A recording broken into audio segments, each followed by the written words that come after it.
Saludos, damas y caballeros. My name is Dr. Norlan Hernandez. And let me just start by offering my sincere apologies.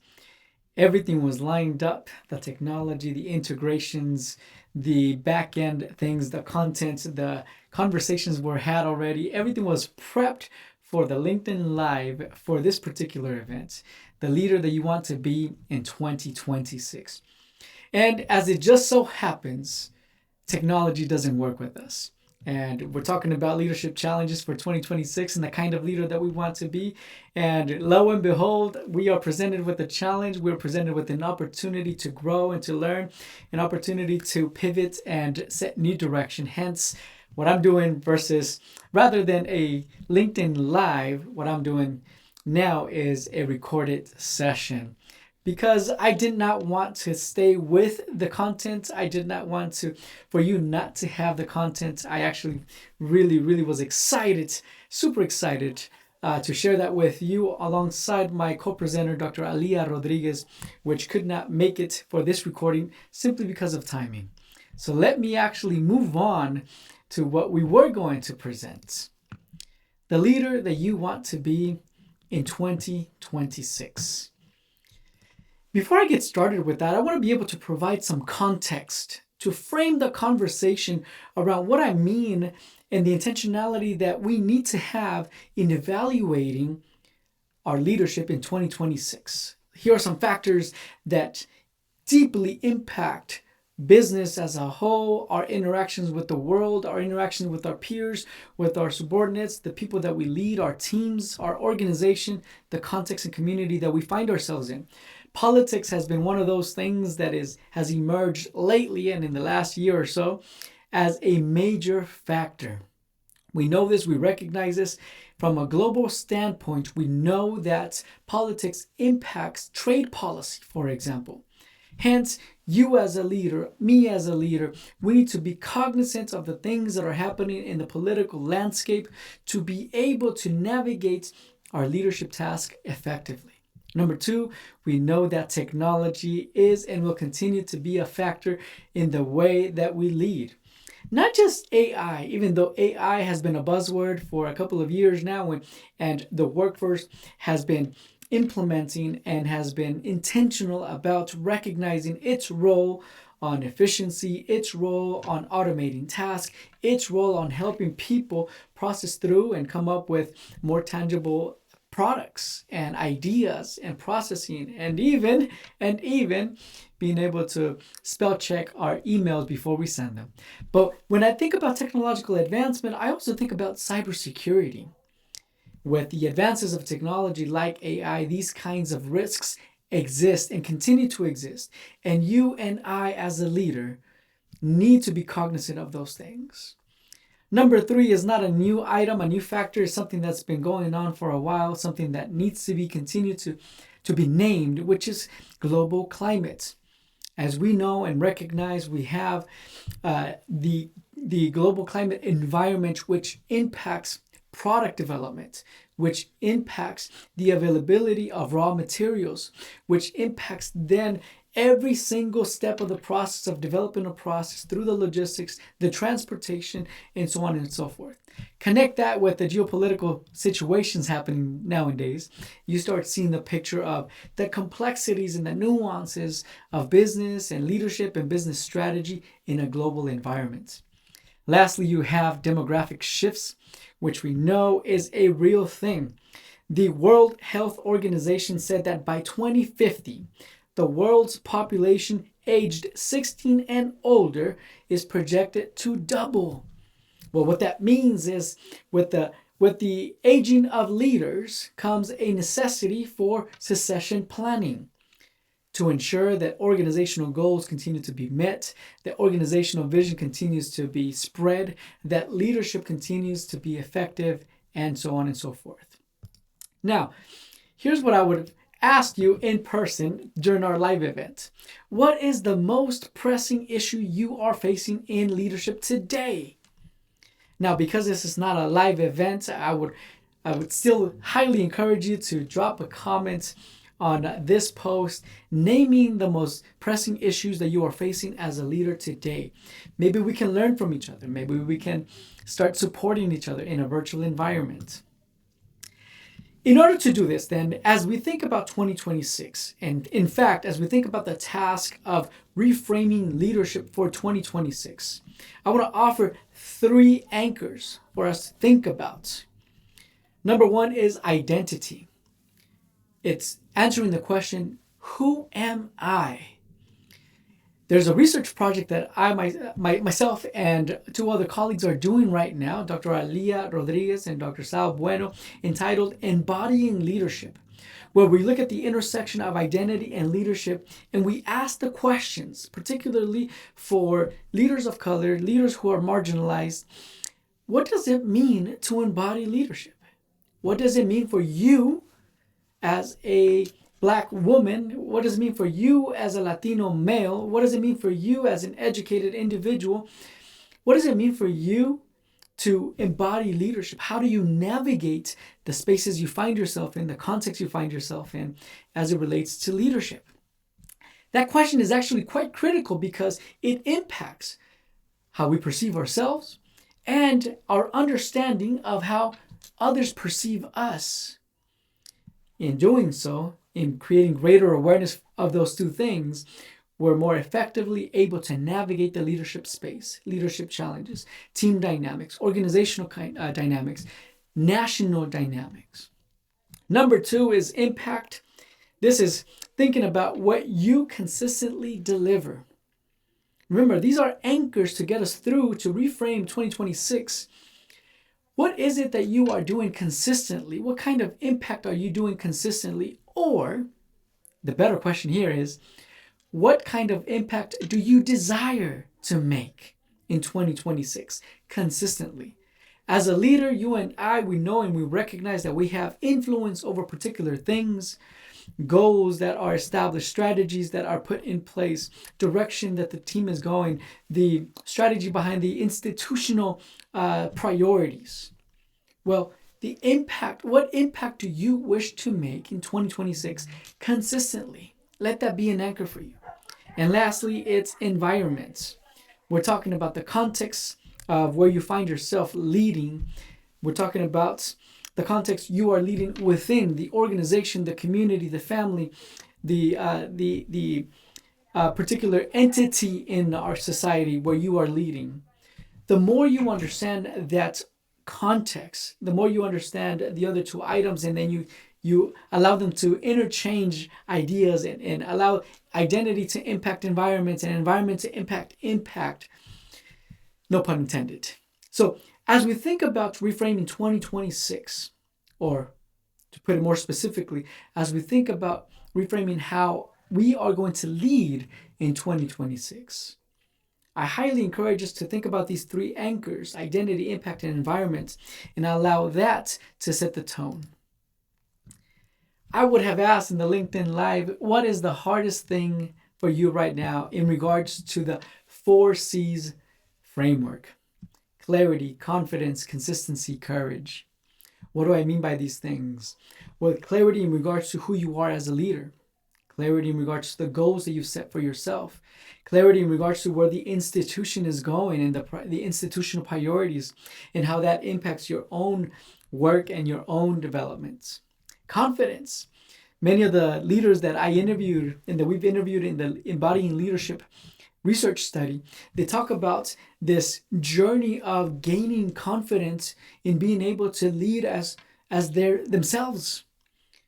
Lead as the individual who they are, lead in the embodiment of the intersectionality of their identities. And that's not a given, to be honest. It's not. It takes a journey for many of us, myself included. C is consistency. Well, is it hard to be consistent in an environment where you lack clarity and maybe you lack confidence? What does consistency look like in your leadership role? What does consistency look like in 2026? Look back, assess, is it even possible to have consistency in 2026 given where you've been? Lastly, courage.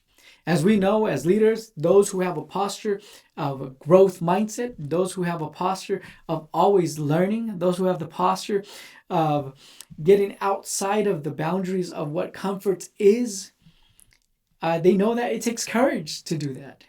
It takes courage to do that, to grow. It takes courage to do that, to expose themselves. It takes courage to be vulnerable with their team members, be vulnerable with their peers and colleagues. So the question for you at this moment, so that you can think about the 4C's framework in 2026, what is hardest for you right now as a leader? Is it clarity? Is it confidence? Is it consistency? Is it courage? Remember these things because we're going to come back to them right now. Let's do an activity. Take a moment to think through this. We're going to work backwards now. It is December 2026. You've tasked your team to describe your leadership in 3 phrases. What are they? What do you think your team is going to say at the end of 2026 about your leadership? Now, this is a twofold question. What will they say about your leadership in 2020 at the end of 2026 if you continue to do what you continue to do? If you continue the status quo of your leadership? Or the other question is, what do you want your team to say about your leadership in 2026? Juxtaposing those two thoughts, then you can clearly see a gap. And that's what you should address. That's what you should pay attention to. That's where you should be intentional about assessing and about coming up with solutions and strategies for closing the gap to be able to get you to December 2026 leader, the gold standard of what you want. All right. Another set of concepts and ideas that will be really, really helpful for you to know as we think about 2026 and who you want to be as a leader in 2026 is decisions. Now, I warn you, some of these things may seem basic, but they're not. They may seem like total givens, but they're not. Oftentimes, we take on particular actions and behaviors, and it is subconsciously done. So I'm going to take us from the subconscious into the conscious, meaning I want us to really think about this intentionally. Think about these decisions that I want you to think about to help you reframe your leadership in 2026. Number 1, what you prioritize when everything seems to be urgent. The decision of what you need to prioritize, you as a leader, everything gets funneled to you. Everything gets moved up the ladder to you. The buck stops with you as a leader. Hence, everything may seem like it's urgent. What's your process flow? What are the behaviors? What are the systems? What are the actions that you take to prioritize your time? Again, it may seem basic because we subconsciously do this already. We are already in a day-to-day habitual behavior. Hence, we don't have to think about it. And herein lies the opportunity for this question. When we make that what is subconscious, make it conscious and explicit, we can then assess for its effectiveness. Meaning, are you actually prioritizing effectively? Are you prioritizing your time? Are you prioritizing your projects? Are you prioritizing what risks you address first? And in doing so, what process are you using? Are you doing it on the fly? Are you doing it instinctually? Do you have a framework like the RACI matrix that will help you with things like this? In how you communicate and how you engage stakeholders and how you delegate tasks. Decision number 2, what you stop tolerating. Really think about this. There are things in your leadership that you have accepted and you have tolerated. And if those things need to change in order for your 2026 leadership to change and become more effective, what will you stop tolerating? This can look like unclear expectations, even from those above you. You will stop tolerating that and you will ask more questions, clarifying questions. You will ask for more guidance. You will ask for more an ability to speak into specific things and processes and decisions as a leader. Are you going to stop tolerating reactive meetings? We all have been there. We schedule meetings to schedule the next meeting. Are you going to continue to tolerate that process and that system, that expectation that that's okay, that reactive meetings are okay, versus you delineating what is appropriate for a meeting, what is not appropriate, what should be an email, what should be a phone call, what should be a quick update, a 10-minute update, a check-in, a daily check-in, or a weekly check-in? Are you going to stop tolerating this constant availability that you've dedicated? You have made yourself so available that it takes away from your ability to prioritize your tasks, your projects, prioritize the risks that you're trying to address, prioritize your time, prioritize the way that you lead. Lastly, decision number 3. What you will strengthen as a core skill. What will you strengthen as a core skill? The World Economic Forum has this report that demonstrates the most needed skills in the future of the workforce. Among those is analytical skills. Among those is emotional intelligence. Among those is flexibility, the ability to navigate and change and pivot as necessary given the environment that you find yourself in. Hence, what are you going to focus on in 2026 as you strengthen that core skill that has gotten you where you are and will continue to propel you forward? Let's do a quick activity here. This is a 2026 leadership alignment check. This is by no means an exhaustive list, as you can tell. But just bear with me.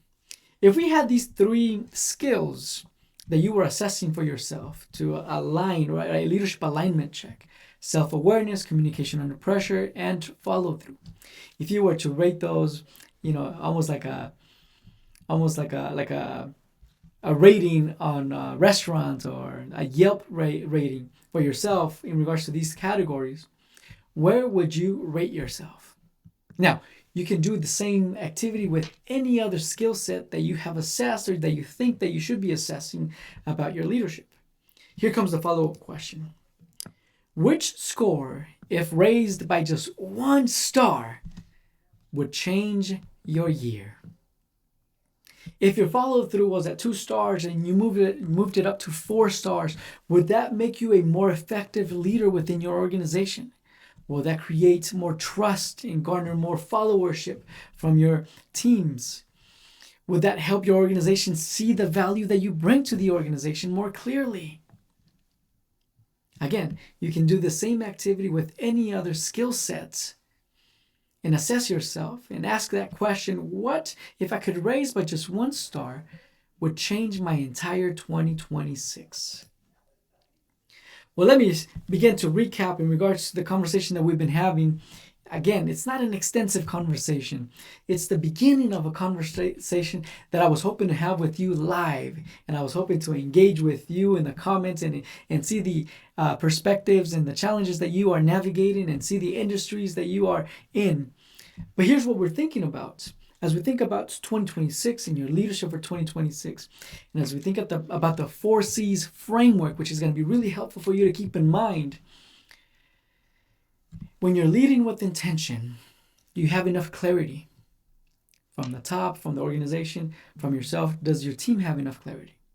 Number 2, do you have enough confidence to lead and to embody leadership in the ways that you want and that you feel most compelled to do? In ways that you can draw from your heritage, from your past, from your community, from a wealth of knowledge from those that came before you. And that's going to require courage. What do you have the courage that you need to be able to be the leader that you want in 2026? If not, then how can you garner that level, that degree of courage that you need to make the necessary changes, to advocate for yourselves in ways that are necessary?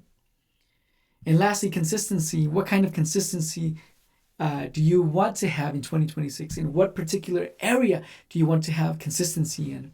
What would make the biggest impact for you as you become consistent in this thing, in this 1 or 2 or 3 things in 2026? This framework is going to be really, really helpful for you as you think about reframing your leadership for 2026 amidst all of the factors that we discussed earlier today. Technological advances, politics, the global environment, the demographic shift that we're seeing and that we will see in the coming years. Let's do this last activity. Bear with me. Humor me, please. This is a micro activity. Micro commitment. Think about a goal. Think about a habit. Think about a boundary that you need to set, or think about a relationship that you want to nurture.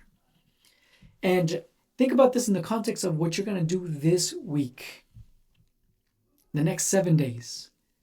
Is there a particular goal that you want to set for yourself that you're going to say, I'm going to do this in the next 7 days. I'm going to develop my professional development plan for the rest of the year. I am going to have this conversation.